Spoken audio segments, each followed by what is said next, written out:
Hey, Composing Gloves here, and today we're going to be covering probably one of the most popular chord progressions. Well, it is pretty much the most popular chord progression ever, and we're going to be covering probably the most common version of it. This is, if you look up anything with a 4 chords, like 4-chord song, you'll see bands that will just do spoofs on like tons of songs that all use these same 4 chords, and you can change the order and the way you voice them and the instruments you use. All that stuff plays a role, but these 4 chords are really nicely because they sort of outline the pentatonic scale, which is really outlines the key. Pentatonic scales, we haven't talked about those, but they outline the key and are very unique to the key. And so the chord progression I'm talking about is the 1, 5, minor 6, so it's diatonic, so 1, 5, 6, 4. And so you pick a major key and you do that, 1, 5, 6, 4. And what's nice about that is the pentatonic scale is 1, 2, 3, 5, 6. So the 4 at the very end forms a plagal cadence that leads right back to the 1. Just this really nice thing. It sounds like this. You have the 1, then you have the 5, the 6, and the 4. So yeah, see, like you've totally heard that. I'm telling you, if you don't think you've heard it, then I think you're lying.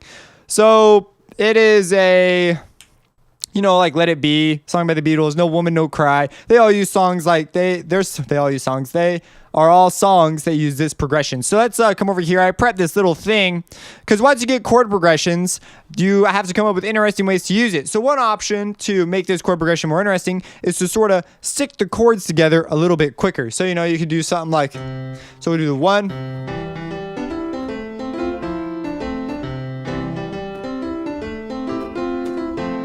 Another option is to, and then of course you throw a little melody on top. It sounds really nice, really good. Another option is to hint at chords. You can make it more intense. I'm sorry about that clicking. I don't know what's the deal with the clicking right now, but we could do something like this.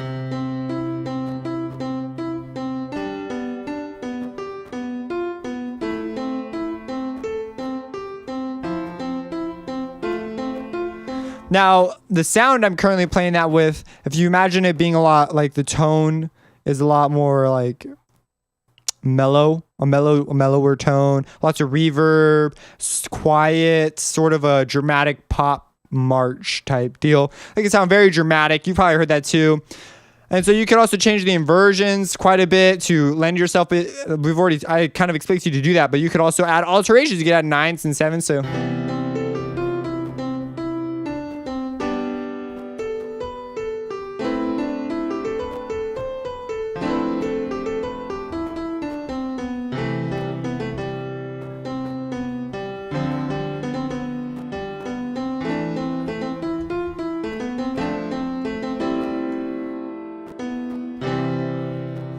So that sounds nice. It's just great. It's so great. So I have a little thingy here prepped here.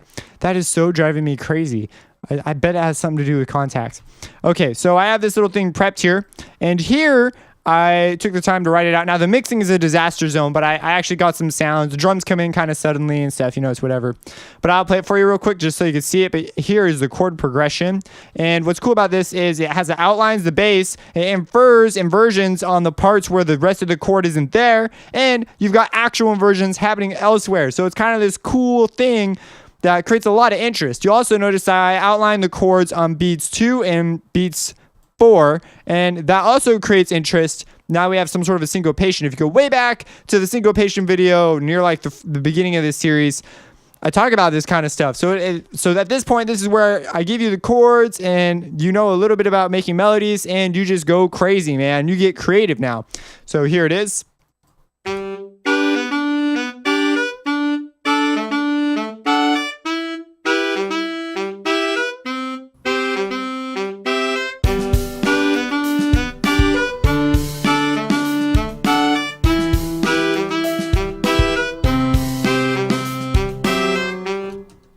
So, and then it keeps looping because it's the plagal cadence lends itself super nicely to the loop. That it has to do with that piano sound. I wonder what I did. Is it the compression? Did I compress it? I went to a snapshot, so I didn't really touch it too much. I don't know what the deal is. That's kind of weird. So yeah, that's the chord progression. So again, here I create this sort of dun dun dun dun dun dun dun dun type of bass line here, but I also have this outlining thing. So repetition for a background pattern is super useful. We could just do the melody. Over here, I emphasize more rhythms and give emphasis even more to certain beats, because the melody will now move the syncopation around while altering the pitch and introducing another rhythm. So it might seem like a simple thing just to add a couple notes, but in reality, it's a pretty complex thing you just did. So like, for example, dun, dun, dun, and then it comes in here, creates another sort of syncopation, outlining different chord tones, and then it can loop, and I could keep going and get sort of jazzier and add alterations. This is a good stepping point to just get more complex. If I wanted, probably I'd go more complex by adding harmonies rather than complicating the rhythm any further. If I wanted to complicate the rhythm, I'd have to create structures and forms to create moments where that would be appropriate. Like, it would just sound too complicated if I put it anywhere. I need to create a spot for it. It's like you're hanging a picture in your room and you got like 1,000 pictures. If someone walks the room with 1,000 pictures, I guess that could create an effect that you could like a collage. But even then, it's got to have like a space, some sort of there has to be a structure to it. Otherwise, it just looks like noise, like just a big mess. And so it's not quite as enjoyable. But every now and then, it can be quite nice. Like, oh yeah. So yes, if you have any questions about this, let me know. Feel free to, change it up. If you wrote a song using this progression, which a lot of people do, go ahead and drop it in the description. I mean, we're community here. So subscribe and have a blessed day.